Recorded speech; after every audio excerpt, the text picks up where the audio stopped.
Comprendre les langages métaphysiques, les langages physiques ainsi que les langages théologiques, voilà, nous allons essayer de pouvoir le faire ici dans ce studio et plus précisément dans cette émission Décryptage avec un chercheur, Joseph Kassondé. Bienvenue.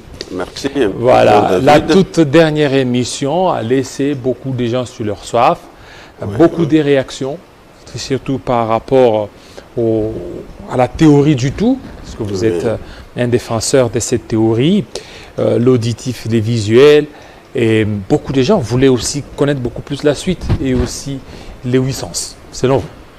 Merci, monsieur Jean-David. Je mets dans le contexte général de cette communication, c'est que nous sommes dans un effort de reconstitution de la théorie du tout.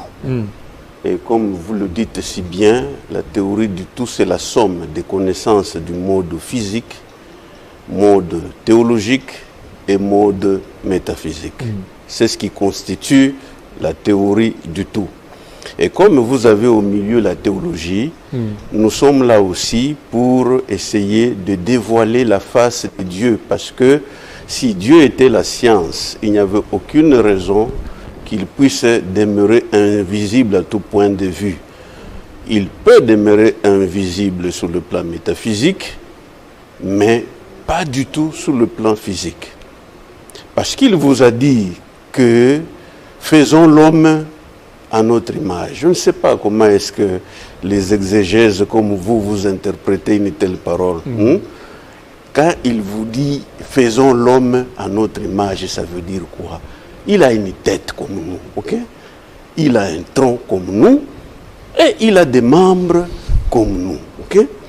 Il vous dit même plus que ça, que la terre est mon piédestal. Je ne sais pas, il va s'exprimer dans quelle langue pour que les humains le comprennent. On sait évidemment qu'on avait des yeux, mais qu'on ne voyait pas. On avait des oreilles, on n'entendait pas. Alors donc, dans les modules qui a précédé, nous avions insisté sur le fait que physique, métaphysique et théologie étaient un tout qui était lié, qu'il ne fallait vraiment pas séparer quoi que ce soit. Et donc, à partir de cette loi des 3 états, nous pouvions remonter à n'importe quel niveau et même voir Dieu. Et c'est l'objectif que nous avons. Nous avions parcouru la théorie du visuel et de l'auditif, mais en ayant pris soin de distinguer 3 critères qui font la différence chez les humains. Le critère individuel avec des profils psychologiques et le critère lié au sexe, le critère lié à la race, et nous avions commencé par en fait décortiquer tout ce qui était lié aux critères individuels. Alors nous étions remontés aux critères liés au sexe. Nous avions dit que la femme universelle, c'était une sorte de auditive. Et que l'homme universel était un visuel. Oui, un visuel. Alors, nous pouvons remonter encore au niveau maintenant des critères liés à la race. Nous pouvons dire, sans peur de nous tromper, que le blanc universel, c'est un visuel. Et le noir universel, c'est un auditif. Hein, voilà pourquoi, évidemment, nos amis ont facilement inventé l'écriture, parce que l'écriture, c'est une sorte de prolongement de la vue. Okay? Et nous avions plutôt mis l'accent sur l'oralité, le tam-tam qui faisait son job d'un village à l'autre, quand on annonçait les deuils, etc., etc., vous en savez beaucoup de choses. Et même à ce niveau-là, vous savez, lorsque par exemple Machiavel dit que tous les moyens sont bons pourvu qu'on atteigne l'objectif, ça c'est des discours type de visuel, ok? Donc il ne faut pas que tout le monde tombe dans les pièges. L'auditif, lui, n'a pas ça comme comme mission ou comme objectif dans sa vie. Mais si la vie devait se réduire à ça, mais on est dans la bestialité la plus totale, papa. Effectivement. Et donc, il faut distinguer les points de vue des visuels et les points de vue des auditifs. Donc, les points de vue des uns ne doivent pas être considérés comme les points de vue qui concernent toute l'humanité. Alors, le langage graphique qui est projeté ici. Il y a les portraits au maxima et minima. Oui, on commence avec ces portraits. Des minima. Le minima, oui. Voilà. Alors, c'est un langage graphique sous forme de pyramide. Ok. Alors, chaque fois que vous aurez affaire à une pyramide, Monsieur Jean de Dieu, vous aurez en tête qu'une pyramide, c'est pratiquement ça la forme du système solaire. La fois passée, quand on a fait une croix, la croix, quand vous encerclez cette croix, vous avez la forme du système terrestre. Alors donc ici, nous sommes pratiquement dans la forme du système solaire. Les 8 sens, comment on devait démontrer? Parce que c'est ça d'abord la première des choses, la preuve par démonstration. Nous voulons démontrer qu'on avait 8 sens et qu'on n'avait pas 5 sens. Donc l'homme n'a pas 5 sens, 8 sens. Tout à l'heure, la démonstration. Okay. Vous savez, je vous ai parlé de 2 prototypes, visuels et auditifs. Auditif. Bon, vous prenez un bébé de plus ou moins 5-6 mois. Ok? Un bébé, le prototype visuel, il a vu un objet. Il ne suffisait pas de voir un objet. Pour lui, en tant que visuel, voir l'oblige à aller toucher. Et donc, c'était une exigence. Et même un jeu, voir, toucher. Alors, quand il veut aller toucher, mais il y a une condition. Il faut qu'il bouge. OK? Alors, de l'autre côté, le prototype auditif, il a entendu. Il entend quoi exactement? Des idées. Alors, les idées, à quoi aurait servi d'entendre les idées s'il ne fallait pas les exprimer? Et donc, la finalité d'entendre les idées, c'est de parler. C'est ça la finalité. Stocker les idées pour ne rien faire, je ne pense pas que c'est tout à fait logique. Et donc, le prototype auditif entendait les idées, et en entendant les idées, il devait nécessairement déboucher au parler. Mais la condition pour parler, il ne va pas parler comme un fou. Il doit raisonner. Et donc, il y a une place pour la faculté de penser. On peut récapituler. Donc, le visuel, il a vu l'objet, il veut aller toucher à condition de faire les mouvements au milieu. Donc, la condition. L'auditif, il a entendu les idées, il veut s'exprimer à condition d'organiser sa pensée. Et donc, en ce moment-là, nous avons 3 sens fondamentaux pour le visuel et 3 sens fondamentaux pour l'auditif. En ajoutant les 2 sens intermédiaires sur la dernière ligne horizontale ici, l'odorat et le goût, vous avez au total 8 sens. Bien sûr, il y a un principe moteur au milieu. Okay? Alors, ces 8 sens-là ne sont pas placés en désordre, franchement. Okay. Il n'y a aucun désordre.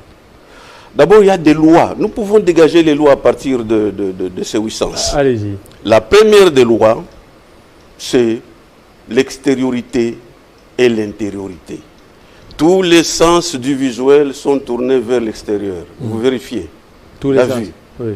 les mouvements, les toucher, et même l'odorat, parce que on ne peut pas humer l'odeur à partir de l'intérieur, de l'extérieur. Tous les sens de l'auditif sont tournés vers l'intérieur.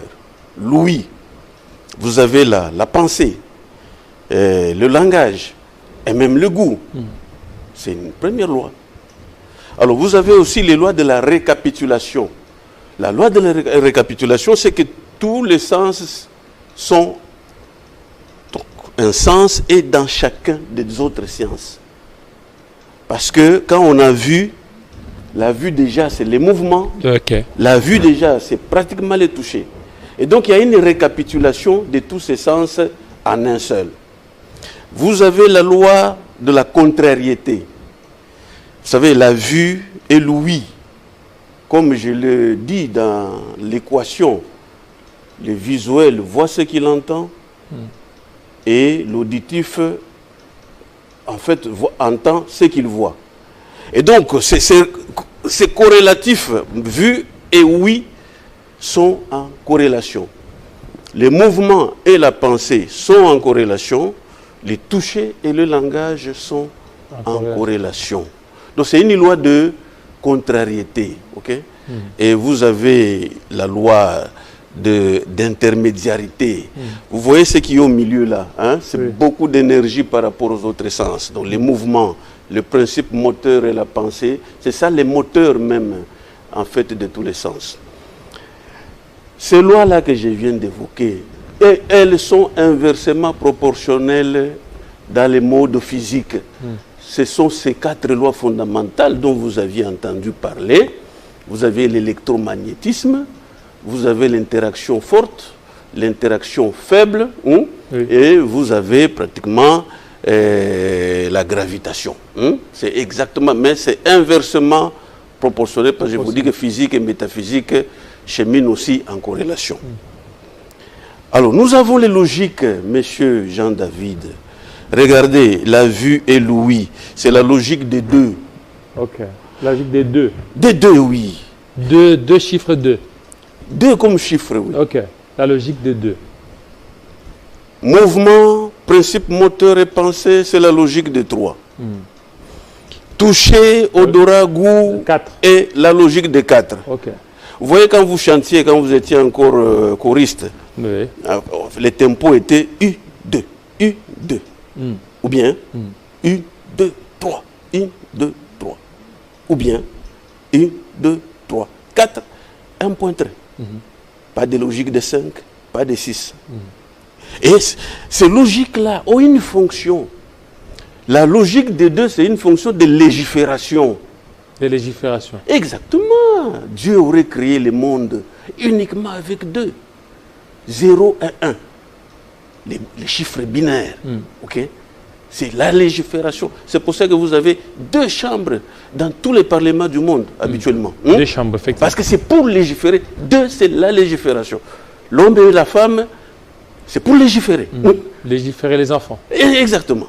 Vous avez tout compris.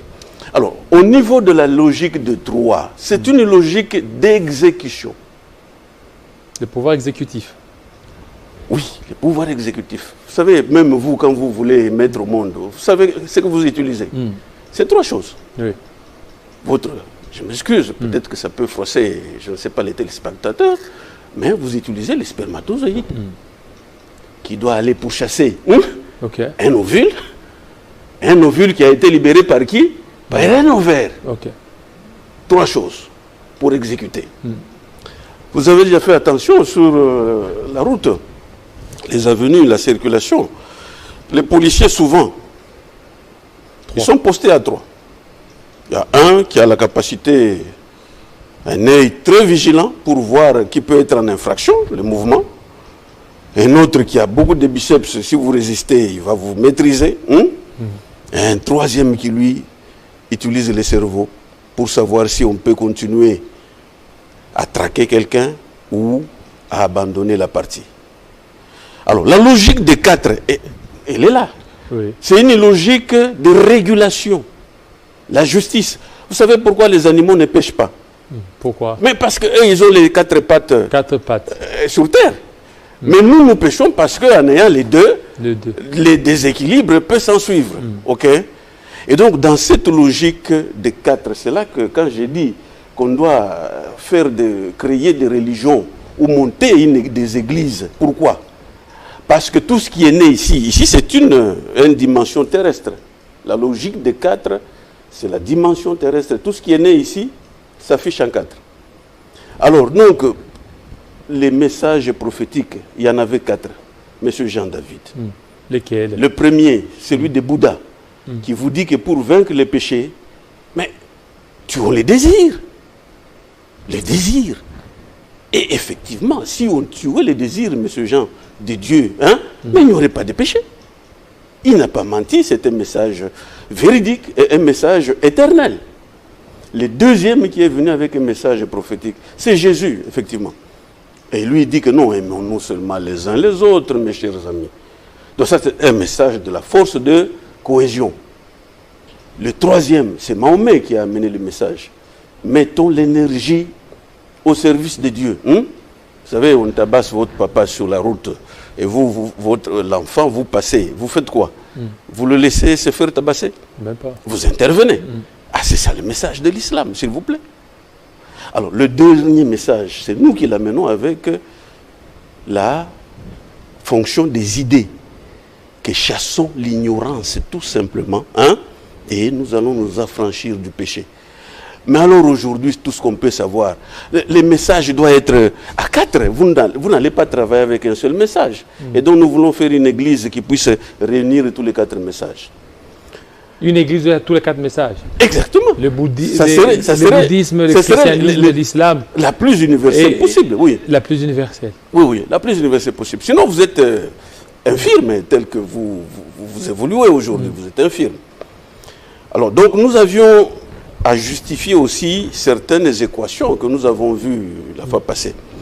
Par exemple, lorsque nous avons dit que les visuels mangent pour, ou plutôt, vit pour manger. Ok? Voyez un peu le travail du visuel. Il a vu beaucoup d'opportunités. Il veut aller les toucher. Pour toucher, il faut qu'il fasse les mouvements. Mais il dépense beaucoup d'énergie. Ok? Par contre, notre ami auditif qui, lui, mange pour, ou plutôt mange pour vivre, il ne dépense pas beaucoup d'énergie. C'est comme ça qu'il ne mange pas beaucoup. Et donc, j'avais aussi à justifier le fait que dans la démarche scientifique, il y a un conflit réel entre visuel et auditif. Donc, j'ai dit que ce pavillon ici, c'est une antenne parabolique qui enregistre beaucoup de choses avant que l'individu réagisse. Hein? Il faut qu'il ait tout entendu, tout doit entrer dedans. Et c'est ça la démarche qu'on appelle la démarche systémique. Donc, il a l'ensemble d'un système qu'il a entendu et il veut maintenant s'exprimer. Mais l'autre, le visuel, mais parce qu'il n'a qu'un œil, qu'est-ce qu'il peut voir de plus si ce n'est pas un élément par élément? Et donc, en procédant élément par élément, il est analytique et on ne devait pas faire la science de la même manière à l'université, non, et même à l'école secondaire. On devait tenir compte du schéma des visuels et du schéma des auditifs. Alors, nous pouvons considérer qu'une autre preuve pour être sûr que nous ne nous trompons pas qu'on avait 8 sens. Hein? Raisonnons par l'absurde. Donc, la preuve par l'absurde. Par l'absurde. Donc, pour que quelqu'un ait une vie, quelles sont les conditions? Donc, il faut qu'il ait la faculté de voir, la faculté d'entendre, et puis la faculté de toucher, naturellement, de sentir. L'odorat. Mais s'il n'a pas la faculté de bouger, est-ce que cet homme-là sera vivant vraiment? Du tout. Pas du tout. Donc, sans les mouvements, cet homme-là n'a pas la vie. Sans la pensée, c'est-à-dire la conscience, mais cet homme ne peut pas réfléchir.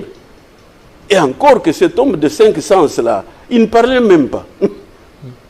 Donc vous voyez que c'est une aberration qui saute aux yeux, qu'on ne pouvait pas avoir 5 sens, il n'y a pas moyen.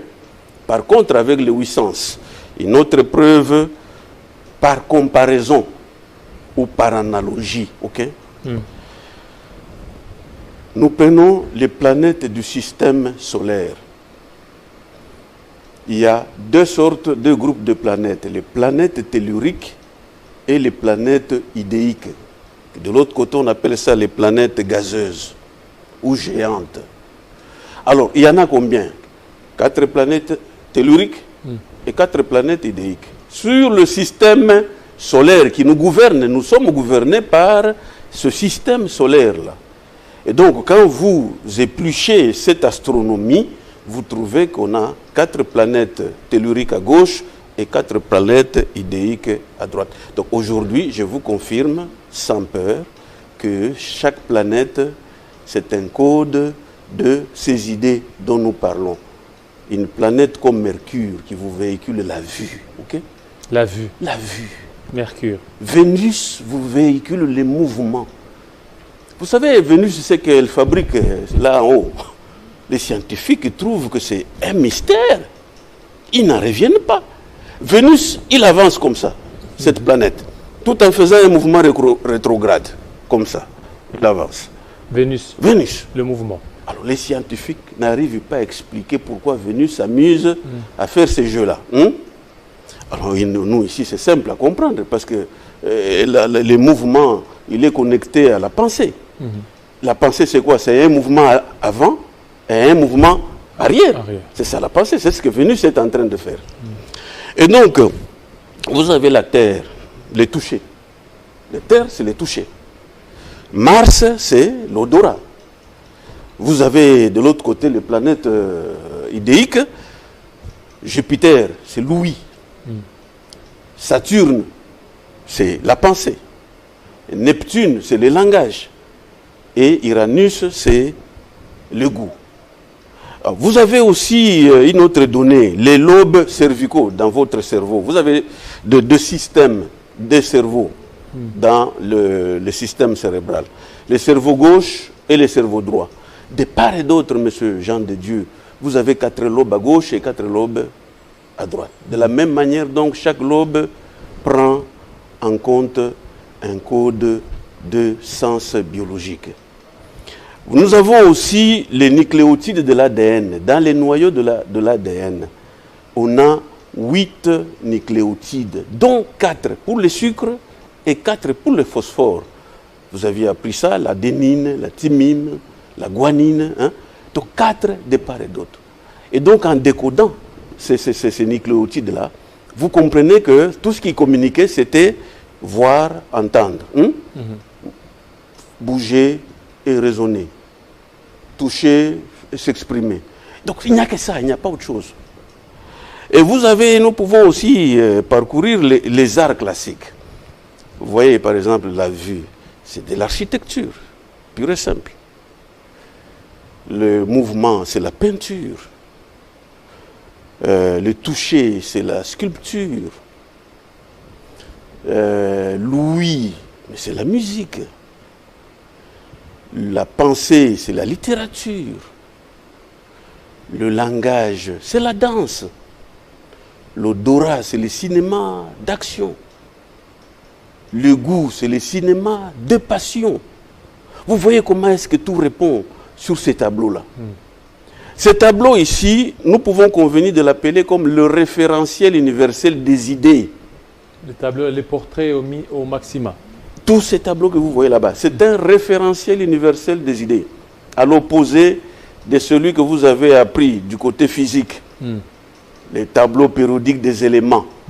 Celui-là, c'est le référentiel universel de la matière en physique. Or, celui-là ne peut pas être expliqué sans celui-ci. Celui-ci explique les tableaux périodiques des éléments.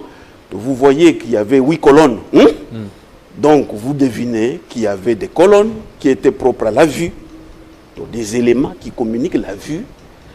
Des colonnes dont les éléments communiquent l'ouïe. Des colonnes, etc., etc. Et donc, comme je vous disais que la métaphysique explique la physique. Et jamais l'inverse. Et pour terminer, le questionnement lui-même, il y répond. Là où Maurice Grévis, vous voyez les compléments circonstanciels des lieux et des temps. Mais nous, ce n'est pas le cas. On va au-delà, la métaphysique.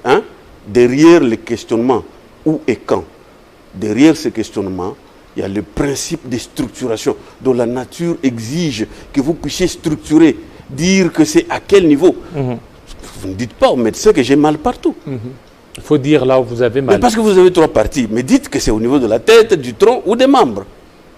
Et donc, ce principe de structuration nous donne une vue sur toute structure. Donc, la structure des structures, elle était comment?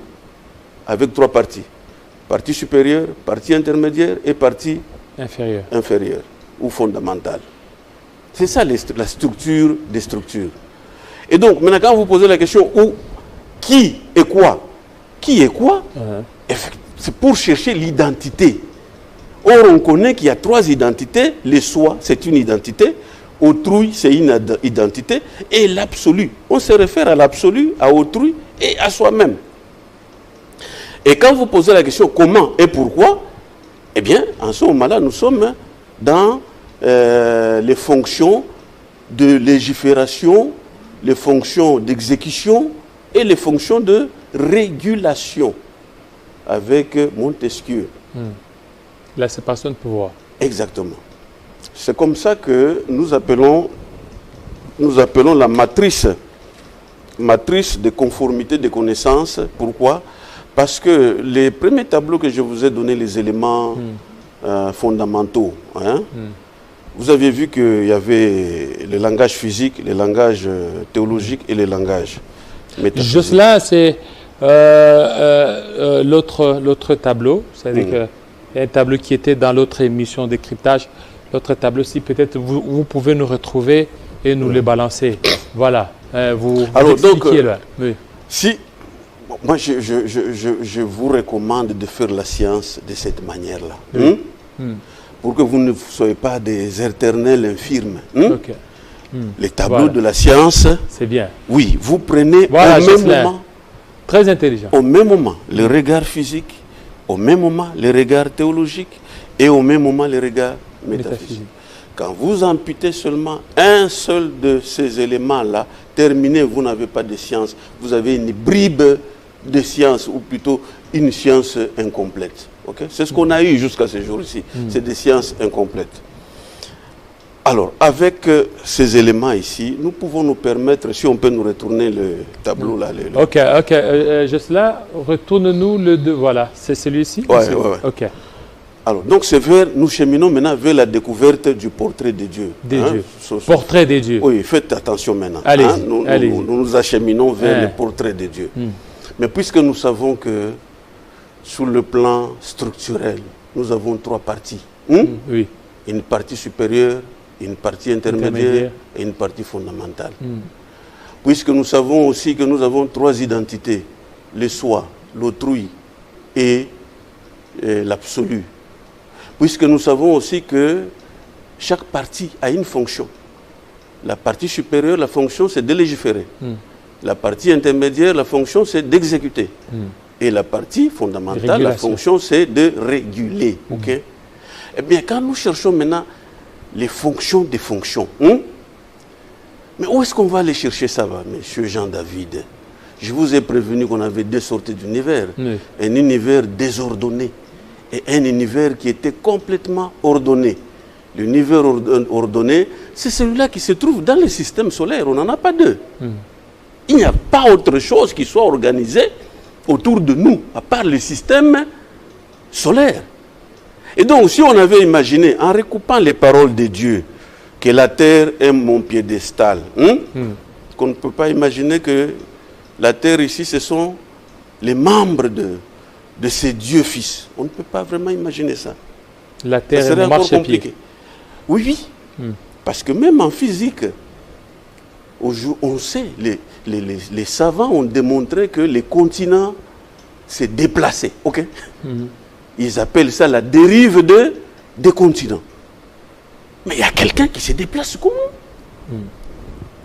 Lorsque Einstein se pose des questions sur la source de 4 dimensions, pourquoi la Terre s'affiche en 4? La réponse est que tout simplement, il y a quelqu'un qui a 4 membres, un point trait. Vous m'écoutez, M. Jean-David? Et donc, le bon Dieu, il avait ses membres sur la terre ici. Okay? Le bon Dieu avait la partie théologique, les noyaux au niveau du soleil, terre et lune. Vous avez déjà vu ce qu'ils appellent l'éclipse? L'éclipse solaire. Oui, 2 sortes d'éclipses, soit l'éclipse du soleil, soit l'éclipse de la lune. Vous avez déjà vu ça? Oui. C'est la partie du tronc. Là où Hippocrate et aussi Procrate jusqu'à ce jour. Beaucoup de savants visitent les océans, mais ils retrouvent de nouvelles espèces qu'ils n'ont jamais enregistrées. Donc la procréation continue.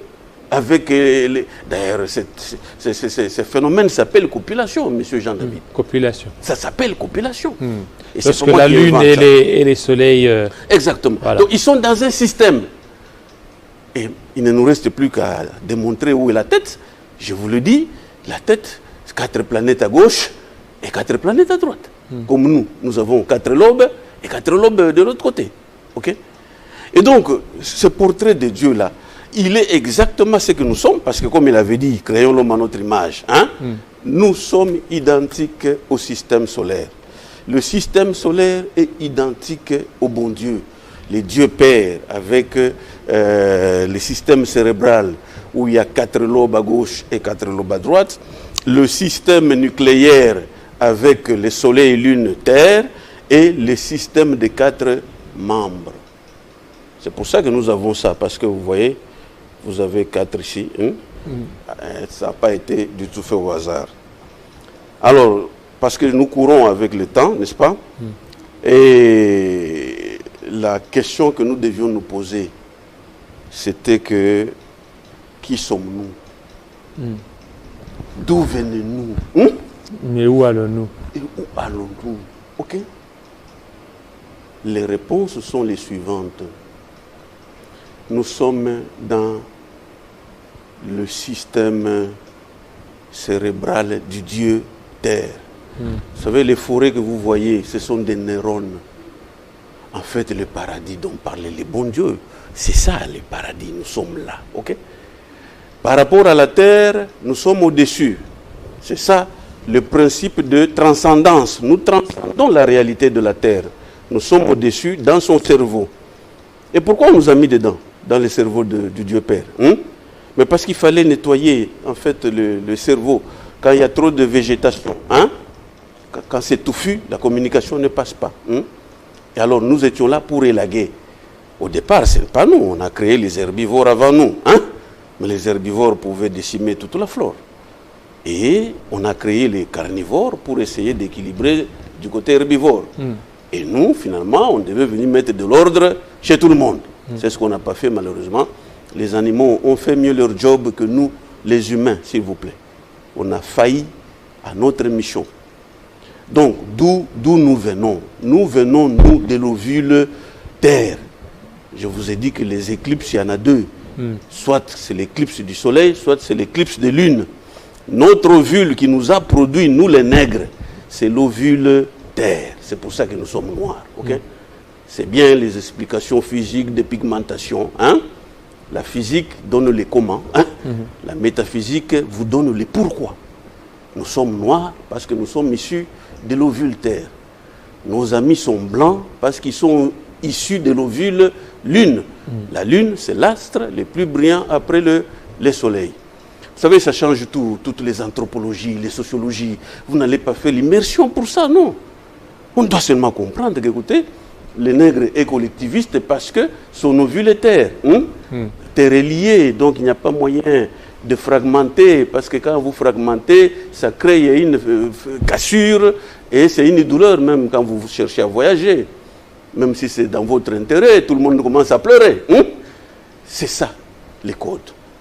L'individualisme de l'autre côté, ça se justifie parce que, bon, une lumière, c'est comme un photon. Il arrive seul, il n'a pas d'autres accompagnateurs. C'est ça l'individualisme. Et donc, il y a beaucoup de sociologie qu'on peut tirer dedans, d'anthropologie, beaucoup d'ethnologie, de manière à ce qu'on doit refaire les enseignements. Alors, d'où sommes-nous venus encore, et même où nous allons? Mais le cycle est là.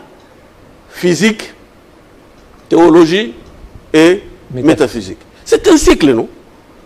Donc, il y a quand il meurt, par exemple, le blanc, pendant qu'il est vivant sur cette terre physique, il est conscient, totalement conscient. Le nègre, lui, n'est pas conscient du tout parce que cette conscience est enveloppée par un corps tellurique très dur. La conscience ne sort pas. Voilà pourquoi les autres en profitent pour nous dominer et faire n'importe quoi. Hein? Mais on avait un palliatif. Nous qui savions que les nègres sur terre, il était inconscient. Pour retrouver la conscience, il fallait aller dans le monde théologique. Là où maintenant on retrouvait l'omniscience, l'omniprésence, l'omnipotence. Alors les vivants d'ici communiquaient avec les vivants du monde théologique. Okay? Donc les morts ne sont pas morts. Ils ne sont pas morts. Les morts sont vivants. Mais on vous l'a dit, les morts ne sont pas morts en Afrique. Ok?